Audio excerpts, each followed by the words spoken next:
I'm a coffee-addicted novelist who's been staring at a blank page for 3 weeks straight. At 51, you'd think I'd have figured out how to beat writer's block by now. But here I am at Murphy's Pool Hall at 11 p.m., nursing my fourth espresso and hoping the ambient chaos will spark something. The place reeks of cigarettes and stale beer. Exactly what my pretentious editor would call authentic atmosphere. The late-night crowd is typical Baltimore working class. Truckers, night shift workers, a few college kids trying to look tough. I'm scribbling observations in my notebook when the crack of billiard balls draws my attention to the back corner. A blonde woman in her 30s leans over the table, her stance perfect, cue stick steady as a surgeon's scalpel. She's beautiful in that effortless way that makes you forget to breathe. Golden hair pulled into a loose ponytail, strong shoulders visible through her fitted black shirt. But it's not just her looks that capture my attention. It's the way she calculates each shot with mathematical precision, her blue eyes mapping angles like she's solving complex equations. 8-ball, corner pocket, she calls out, her voice carrying confidence that makes my stomach flutter in ways I haven't felt in years. The cue slides through her fingers like silk. The white ball kisses the 8 perfectly, sending it exactly where she predicted. Her opponent, some guy in a Ravens jersey, throws his hands up in defeat and starts digging for his wallet. That's when she looks up and catches me staring. Her eyes lock with mine across the smoky room, and damn if time doesn't slow down like some cheesy romance novel. She raises an eyebrow, a slight smile playing at the corners of her mouth. "You play?" she asks, walking toward my table with the predatory grace of someone who knows exactly how good she is. Badly, I admit, closing my notebook. Very badly. Everyone plays badly until they don't. She extends her hand. Brooke Jenkins. Lucy Richardson. Her grip is firm, calloused from real work. I'm researching a novel. About pool halls? About people who frequent pool halls. She laughs, a genuine sound that cuts through the bar noise. So you're studying me? Maybe I am. The challenge hangs between us like smoke. She tilts her head toward the vacant table. Care to be a participant instead of an observer? I should say no. I should finish my coffee, go home, and try to write something coherent. Instead, I find myself following her to the table, watching as she racks the balls with practiced efficiency. What do you do when you're not hustling writers in pool halls? I ask, selecting a cue that feels foreign in my hands. I own a vineyard. Richardson Vineyards, about an hour outside the city. The irony isn't lost on me. Richardson's my last name too. Maybe it's fate, she says, chalking her cue with deliberate strokes. I break badly, sending the cue ball careening off 3 cushions before barely tapping the rack. Brooke doesn't even try to hide her amusement as she surveys the table like a general planning a siege. Stripes, she declares, sinking 2 balls in rapid succession. Her movements are fluid, economical, no wasted motion. So what kind of novels do you write? The kind that don't sell. I watch her line up another shot, noting how she bites her lower lip when concentrating. Literary fiction. My editor calls it challenging. That's code for pretentious, right? I laugh despite myself. Guilty as charged. She misses her 3rd shot deliberately, I think. When she comes around the table, she positions herself behind me, her body close enough that I can smell her perfume. Something light and clean, like spring rain. Here, she says, adjusting my grip on the cue. Her hands cover mine, warm and steady. You're holding it like it's going to bite you. Her breath tickles my ear. My concentration scatters like pool balls. Better? Much. But she doesn't move away immediately. You write under Lucy Richardson? You know my work? I read everything. Comes from spending too much time alone with grapes. She steps back, giving me space to take the shot. Your last book, Meridian, nearly made me cry. I sink the solid 3 purely by accident. Nearly? I was in public. Had to maintain my reputation as a heartless businesswoman. Are you? Heartless? She considers this while I attempt another shot, and miss spectacularly. My ex-girlfriend thought so. Said I cared more about wine than people. The casual mention of a girlfriend sends an unexpected thrill through me. Did you? Maybe. She clears the table with surgical precision, each shot calculated and perfect. The vineyard's been in my family for 3 generations. I inherited it when my grandfather died. 25 years old, drowning in debt, competing with operations 10 times my size. That must have been terrifying. Liberating, actually. No one expected me to succeed, so failure wasn't really an option. She lines up the 8-ball, calling the corner pocket. Your shot. But I'm not thinking about pool anymore.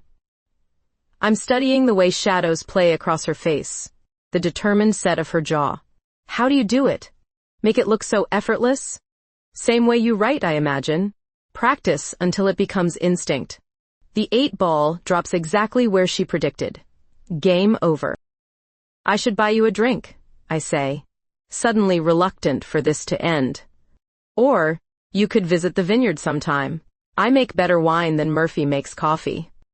The invitation hangs between us, loaded with possibility. She's close enough now that I can see flecks of silver in her blue eyes, close enough that when she reaches up to tuck a strand of hair behind my ear, I forget to breathe. Lucy. Yeah? I'm going to kiss you now. Before I can respond, her lips touch mine. Soft at first, then insistent. She tastes like possibility and wine and everything I didn't know I was looking for. When we finally break apart, the pool hall has faded to background noise. Come to the vineyard tomorrow, she whispers against my lips. I nod, not trusting my voice, because somewhere between her perfect technique and that devastating smile, I've fallen into something I can't quite name. I spend the drive to Richardson Vineyards questioning my sanity. At 51, I should know better than to chase after a woman 18 years younger, but here I am with butterflies in my stomach, like some teenager going on a first date. The vineyard spreads across rolling hills an hour outside Baltimore, rows of grapevines stretching toward the horizon in perfect geometric lines. Brooke meets me at the main gate, wearing faded jeans and a white cotton shirt that makes her look like something out of a magazine. Welcome to my kingdom, she says, gesturing toward the estate with obvious pride. The tour begins in the cellars, where oak barrels line stone walls that must be centuries old.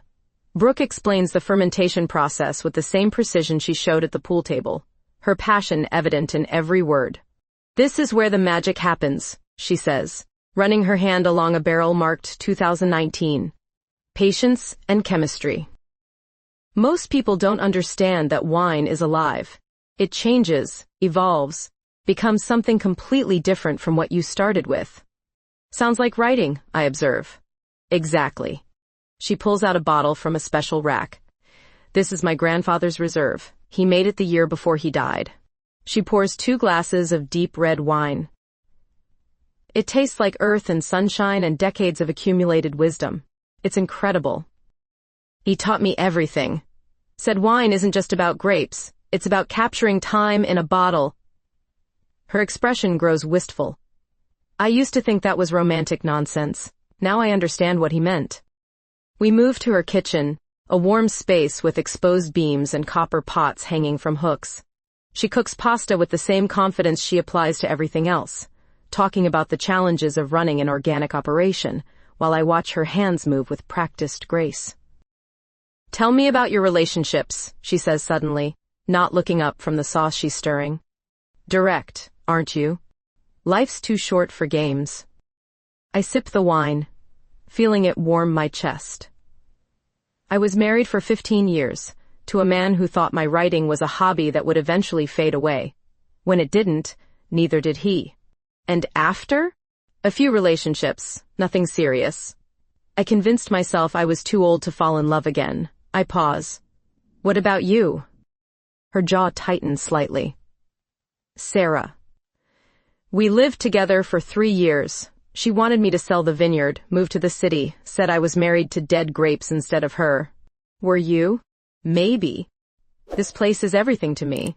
I couldn't make her understand that. We eat on the terrace overlooking the vineyards as the sun sets, painting the sky in shades of pink and gold. The conversation flows as easily as the wine, jumping from books to travel to dreams we're afraid to voice out loud.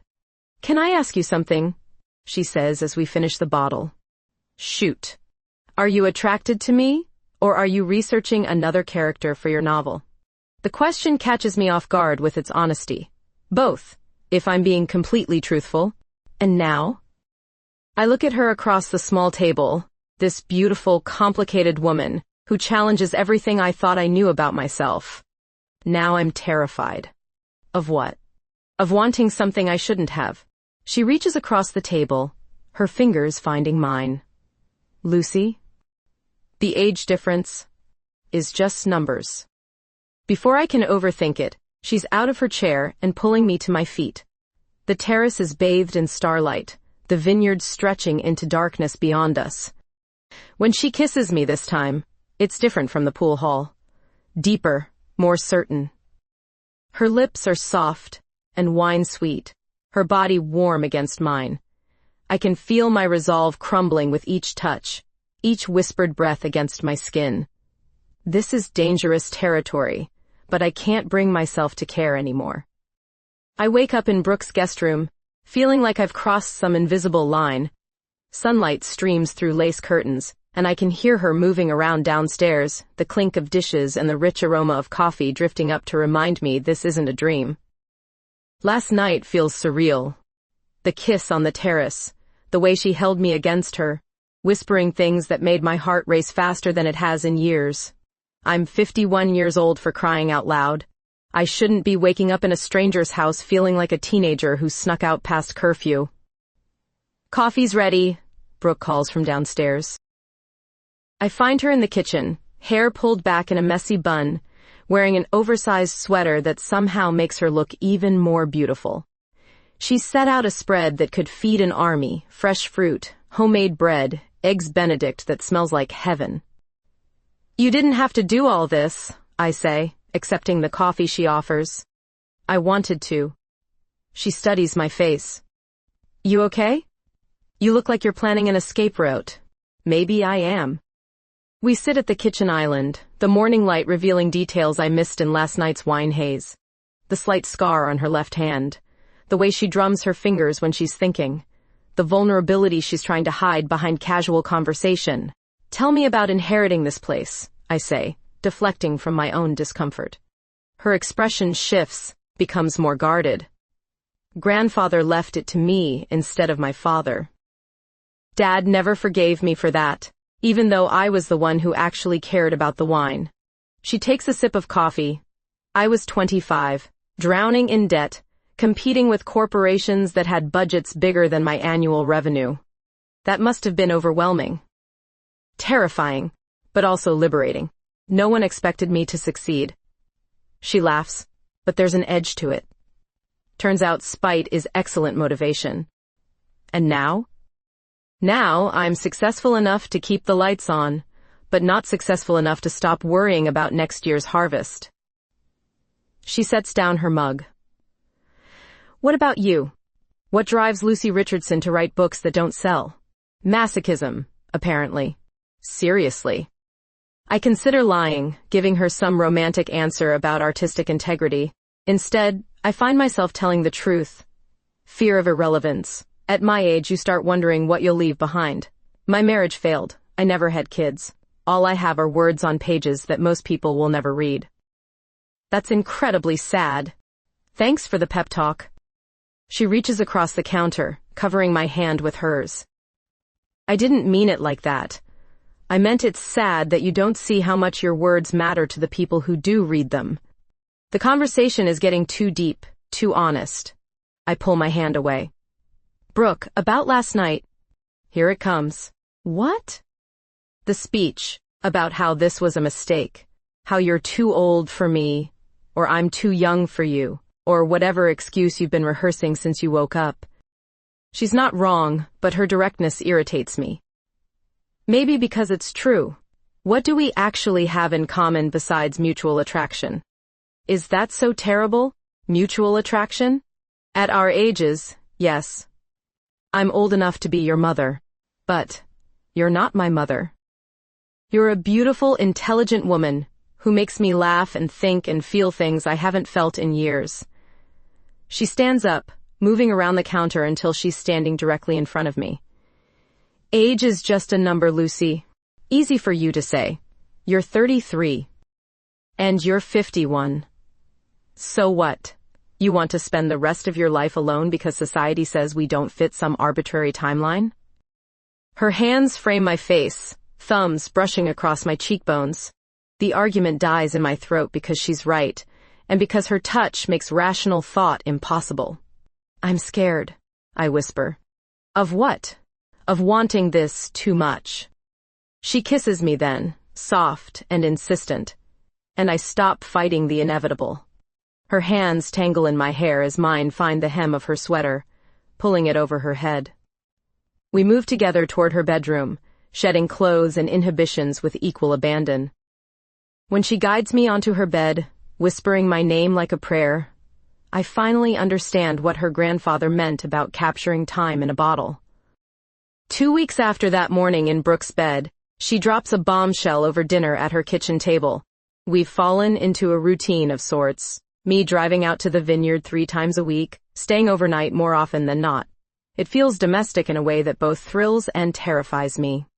I'm entering the national wine competition, she announces, setting down her fork with deliberate precision. That sounds like a big deal. It is. Winner gets a $100,000 grant and distribution deals with major retailers. She takes a breath. I need the money, Lucy. The organic certification process is bleeding me dry, and if I don't expand soon, I'll lose everything. The vulnerability in her voice catches me off guard. For weeks, I've seen her confidence, her easy competence with everything from wine production to seducing stubborn novelists. This glimpse of fear is something new. What can I do to help? You do that? Of course. Her smile transforms her entire face. I need someone to help with the presentation materials. Marketing copy, business proposal, that sort of thing. You're a writer. I write literary fiction, not business proposals. Words are words. So I find myself spending long evenings at the vineyard, laptop open on her kitchen table while she practices her pitch. She's passionate when she talks about sustainable farming, about creating wines that reflect the terroir without poisoning the earth. Watching her work, I understand why she chose grapes over people. There's purity in her dedication that's both admirable and slightly obsessive. Read this back to me, she says, leaning over my shoulder to look at the screen. Her proximity makes concentration difficult. The scent of her shampoo, the warmth of her body pressed against my back. 3 weeks into whatever this is, and I still feel like a teenager with a crush. Richardson Vineyards represents a new paradigm in sustainable agriculture, I read aloud. Too pretentious? Coming from the woman who called my novels pretentious? She laughs, pressing a kiss to the top of my head. That's different. You're supposed to be pretentious. Wine people just want to sound smart. We work until nearly midnight, fueled by coffee and the electric tension that seems to follow us everywhere. When she finally closes the laptop, I expect her to suggest bed. Instead, she pours 2 glasses of wine and leads me onto the terrace. There's something I haven't told you, she says, settling into the chair beside mine. My stomach clenches. What? The competition is next month in Napa. 3 days of presentations, tastings, networking events. She takes a sip of wine. My main competition is Tiffany Brown. She owns Brown Estate, about 50 miles north of here. And we used to be involved. 3 years ago. The jealousy hits me like a physical blow, which is ridiculous. We're both adults with romantic histories, but the careful way she's presenting this information suggests there's more to the story. How involved? We lived together for 8 months. She wanted to merge our operations, create some kind of wine empire. Brooke's voice grows tight. Turned out she was more interested in acquiring my land than building a relationship. What happened? I caught her going through my financial records, making calls to potential buyers. She'd been planning to convince me to sell, then buy the property herself at a reduced price. That's horrible. Business is business, right? Her laugh holds no humor. Anyway, she'll be at the competition. Probably with some new protege she's grooming. I reach for her hand. Are you worried about seeing her again? No. She squeezes my fingers. I'm worried about her seeing you. The implication hangs between us like smoke. Brooke. She's going to know immediately what you mean to me. And she'll use that against us both. How? That's what Tiffany does. She finds people's weaknesses and exploits them. Brooke turns to face me fully. I need you to come with me to Napa. As what? As my partner, my girlfriend, whatever you want to call it. The word girlfriend sends an unexpected thrill through me. At 51, I thought I was done with labels and definitions, but hearing it from her lips makes something settle into place. Yes, I say, before I can overthink it. She kisses me then, wine-sweet and desperate, and I taste both gratitude and fear on her tongue. Napa Valley looks like a postcard, rolling hills covered in perfectly manicured vineyards under California sunshine. But I can't appreciate the scenery, because I'm too busy watching Brooke's jaw clench every time someone mentions Tiffany Brown's name at the registration desk. The Silverado Resort buzzes with wine industry professionals, all sharp suits and calculated smiles. I feel out of place in my black dress and cardigan, like an imposter playing dress-up in someone else's life. There she is, Brooke murmurs, nodding toward the lobby bar. Tiffany Brown is everything I expected and worse. Tall, brunette, with the kind of effortless elegance that probably costs $1,000 per outfit. She's holding court with 3 men in expensive suits, laughing at something one of them said with practiced charm. She looks successful, I observe. She looks predatory. As if summoned by our conversation, Tiffany glances our way. Her eyes sweep over me dismissively before settling on Brooke with obvious interest. She excuses herself from her admirers and glides toward us like a shark sensing blood in the water. Brooke Richardson, she purrs, air-kissing both of Brooke's cheeks. You look wonderful. Tiffany. Brooke's voice could freeze wine mid-fermentation. This is Lucy, my girlfriend. The word still sends a thrill through me, even as Tiffany's gaze sharpens with predatory interest. Lucy Richardson, Tiffany says, reading my name tag. Any relation? Just coincidence. How fascinating. Her smile doesn't reach her eyes. And what do you do, Lucy? I'm a novelist. Published? The question feels like a test. Yes. Anything I might have read?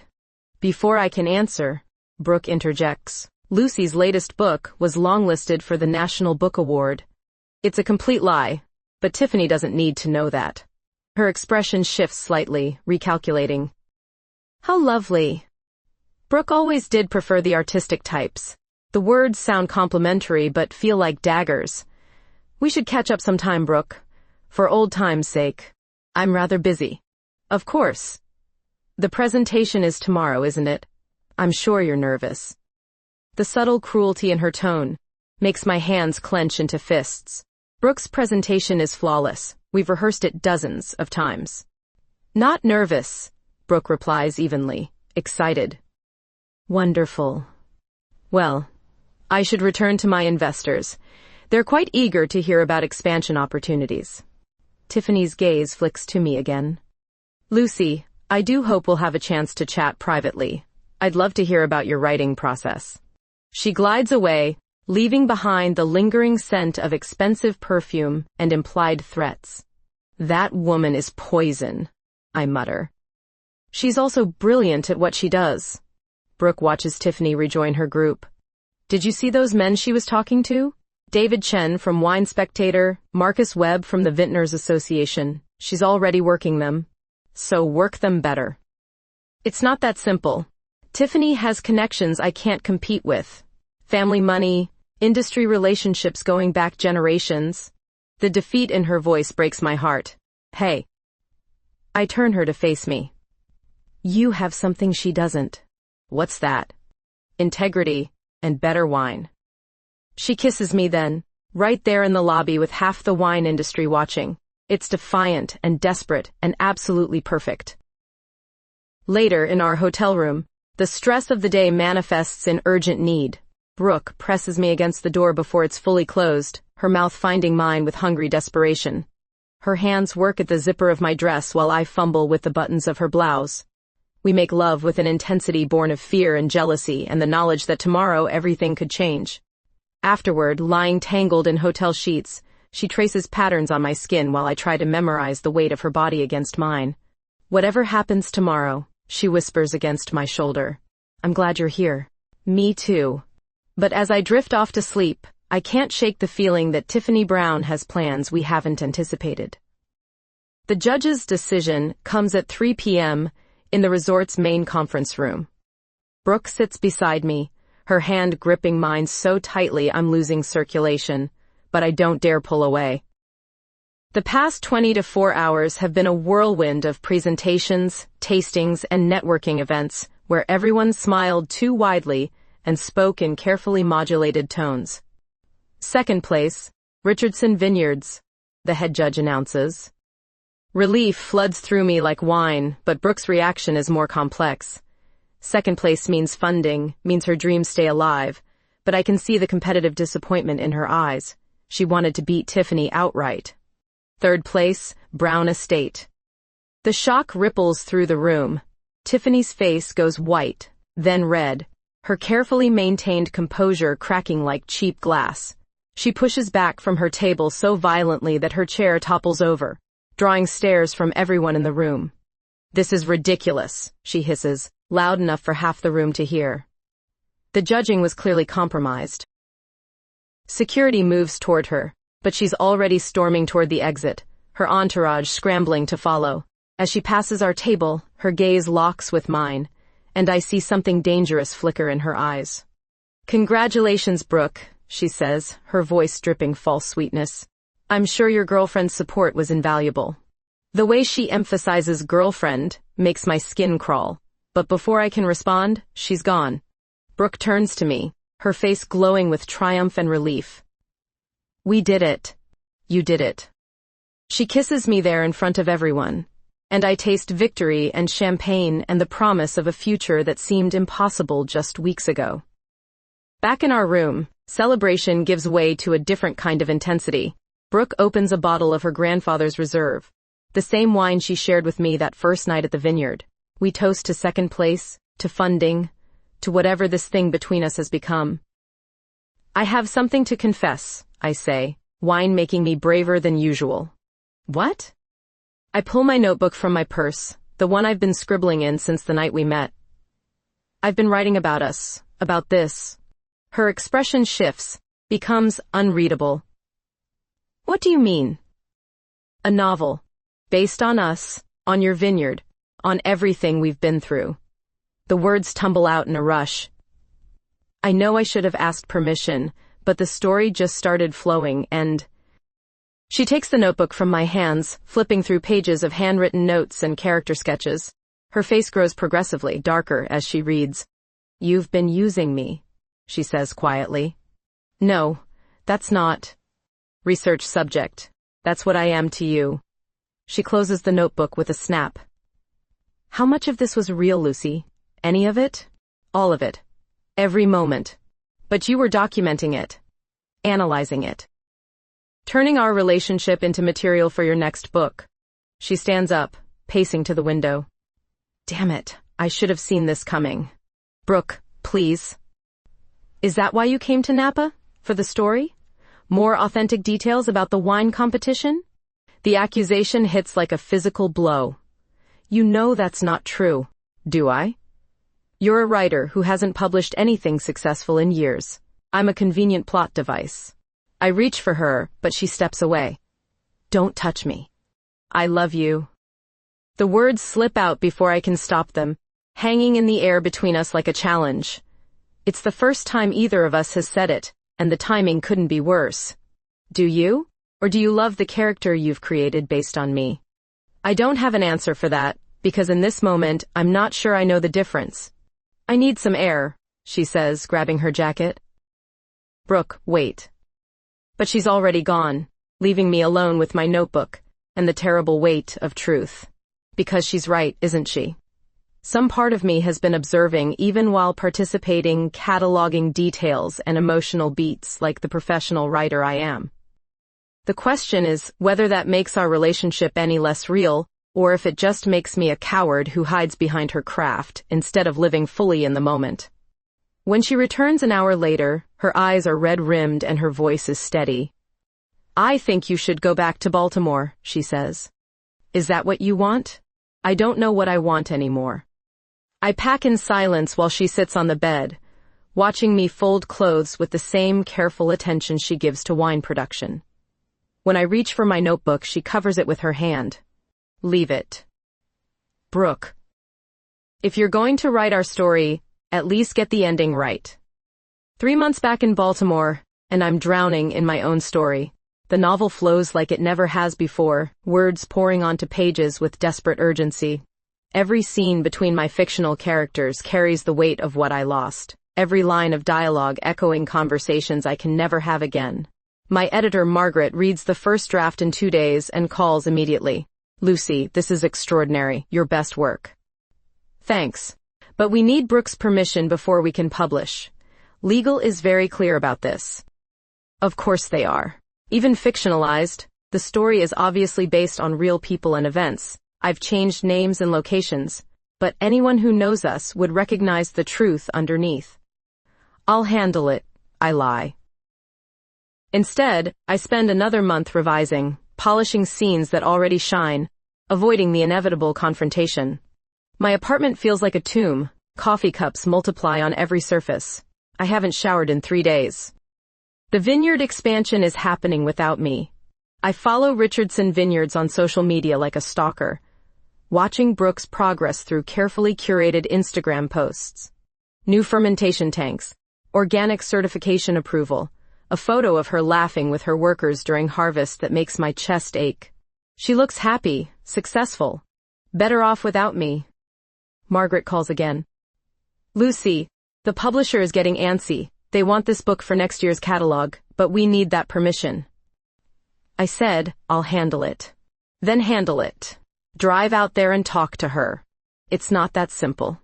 Yes, it is. You're a coward. She hangs up on me. My own editor hangs up on me. That's when I know I've hit rock bottom. I stare at my phone for an hour before dialing. It rings 4 times before she answers. "Lucy." Her voice is carefully neutral. Professional. "Hi." Silence stretches between us like barbed wire. I can hear machinery in the background, the sounds of a working vineyard. "What do you need?" Straight to business. No small talk, no warmth. It's what I deserve, but it still cuts deep. I finished the book. "Congratulations. My publisher wants to release it, but they need your permission. Legal issues." More silence. Then, "Send me a copy." Brooke. "Send me the manuscript. I'll read it and let you know." She hangs up before I can say anything else. No goodbye, no acknowledgement of what we once meant to each other. Just the dial tone and the echo of my own stupidity. I email the manuscript that night, then spend the next week checking my inbox obsessively. No response. Not even a read receipt. 2 weeks later, my doorbell rings at 9 p.m. I'm in pajamas and slippers, hair unwashed, living on takeout and self-pity. I expect to find a delivery driver, or maybe Margaret staging an intervention. Instead, Brooke stands in my hallway holding a printed manuscript bound with rubber bands. She looks impossibly beautiful, hair shorter than I remember, wearing a leather jacket that makes her look like she stepped off a movie set. "Can I come in?" I step aside, suddenly conscious of my appearance and the disaster zone that used to be my living room. She surveys the chaos with raised eyebrows but doesn't comment. "Coffee?" I offer. "I'm good." She sits on my couch, placing the manuscript on the coffee table between us like evidence in a trial. I can see notes scribbled in the margins, passages highlighted in yellow. "You read it. Twice." She looks at me for a long moment, and I see something I can't quite identify in her expression. Sadness, maybe, or disappointment. "You got some things wrong," she says finally. "Such as?" "The ending." My heart does something complicated in my chest. What's wrong with the ending? "It's too neat. Too final." She picks up the manuscript, flipping to a marked page. Here, where she walks away from him at the airport. Her. Where she walks away from her. Right. It doesn't ring true. Why not? Because the real Brooke wouldn't give up that easily. The room goes very quiet. Even the street noise from outside seems to fade away. What would the real Brooke do? She sets the manuscript aside and moves closer on the couch. She'd fight for what she wanted, even if what she wanted had betrayed her trust. Especially then. Before I can respond, she's kissing me. And it's like coming home after a long exile. She tastes like wine and forgiveness and everything I thought I'd lost forever. When we break apart, I'm breathless and confused and clinging to her like she might disappear again. I don't understand. 3 months ago you told me to leave. 3 months ago I was hurt and angry and scared. She traces my cheek with her thumb. I've had time to think. About what? About why you write. About why I make wine. We're both trying to capture something ephemeral, preserve it for people who might understand what we're feeling. She picks up the manuscript again. This book, Lucy. It's not exploitation, it's love. You read it that way? Every page. You didn't just document what happened between us. You understood it. The fear, the passion, the way two people can save each other without meaning to. Her voice grows softer. You saw me more clearly than I see myself. I want to believe her, but doubt has been my companion for too long. What about the vineyard? Your expansion plans? Successful beyond my wildest dreams. The organic certification opened doors I never expected. I've got distributors calling from 3 states. She grins. Turns out second place was exactly where I needed to be. And Tiffany? Filed a lawsuit challenging the competition results. Lost spectacularly. Her investors pulled out, and she's facing bankruptcy. Brooke's expression grows serious. She tried to contact me about a week ago. Wanted to meet, talk about old times. Jealousy flares in my chest. Did you? Hell no. I told her I was in love with a brilliant, stubborn, coffee-addicted novelist who was too proud to call me. I wasn't too proud. I was terrified. Of what? Of being too old for you. Of not being enough. The words come out in a rush. You're building an empire, Brooke. I write books that 12 people read. 13. I bought an extra copy. Despite everything, I laugh. That doesn't solve our fundamental problem. Which is? I'm 51. You're 33. In 10 years. She silences me with another kiss. Deeper this time, full of promise and patience. In 10 years, you'll be 61 and I'll be 43. So what? So everything. So the way people look at us, the assumptions they make. Let them look. Let them assume. She takes my hands in hers. I love you, Lucy Richardson. Your age, your stubbornness, your terrible coffee addiction, the way you edit everything I say in your head before responding. All of it. The tears come without warning, months of loneliness and regret spilling over. She holds me while I sob into her shoulder, her hands stroking my hair like I'm something precious. I want to come home, I whisper. To the vineyard? To you. The guest room is still yours. I haven't changed a thing. I don't want the guest room anymore. She pulls back to look at me, and I see my own hope reflected in her eyes. What do you want? Everything. You, the vineyard, fights about fermentation schedules, and whether my coffee is too strong. I want to wake up next to you every morning and help you build your empire. Even if it means giving up Baltimore? Baltimore never gave me anything worth keeping. Except the night I met you at Murphy's pool hall. She kisses me again, soft and certain. There's one condition. What? You publish the book. Exactly as written, with my full permission and blessing. She holds up the manuscript. This story deserves to be told. Are you sure? I'm sure. But I want 10% of the royalties. I laugh, feeling lighter than I have in months. Deal. We spend the rest of the night on my couch, planning a future that seems impossible and inevitable at the same time. She tells me about the new vintages, the marketing deals, the dreams she's been afraid to voice. I tell her about the sequel I'm already imagining, about the life I want to build between her vineyard rows. When morning comes, we pack my life into boxes with the efficiency of people who've wasted enough time apart. 3 months of separation have taught us both that some things are worth fighting for, worth risking everything to keep.